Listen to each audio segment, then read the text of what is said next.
একটি সত্যিকারের ঘটনা। যিনি লিখেছেন তার নাম একদম শেষে বলছি। সন্ধ্যা আসর হতে এখনও কিছুটা দেরি। কবির জাব্বা জব্বা পরা হয়নি, গায়ে একটি ঢিলে হাতার মিহি খদ্দরের পাঞ্জাবি, ঠিক সাদা নয়, সাদা জমির ওপর ছাই রঙের সূক্ষ্ম ডোরা কাটা, হাতা দুটি কোনোই অবধি গোটানো। ফর্সা বলিষ্ঠ বাহু দেখে আশ্চর্য হতাম। সাদা ধুতি, পায়ে কটকি চটি, কখনো সাদা মতো, কখনো গাঢ় নীল, তাতে ছুঁচের কাজ করা।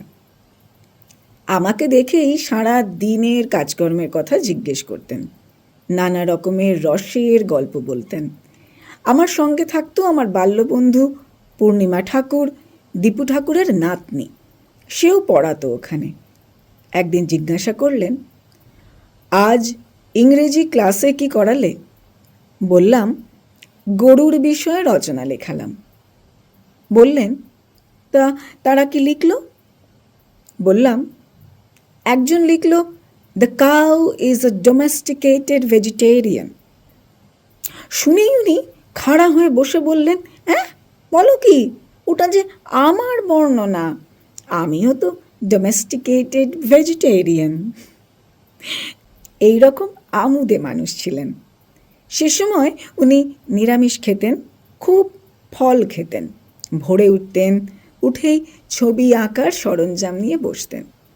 উদয়ন বাড়ির দক্ষিণ দিকে একটা রংচং খড়খড়ি দেওয়া বারান্দা দেখা যায়।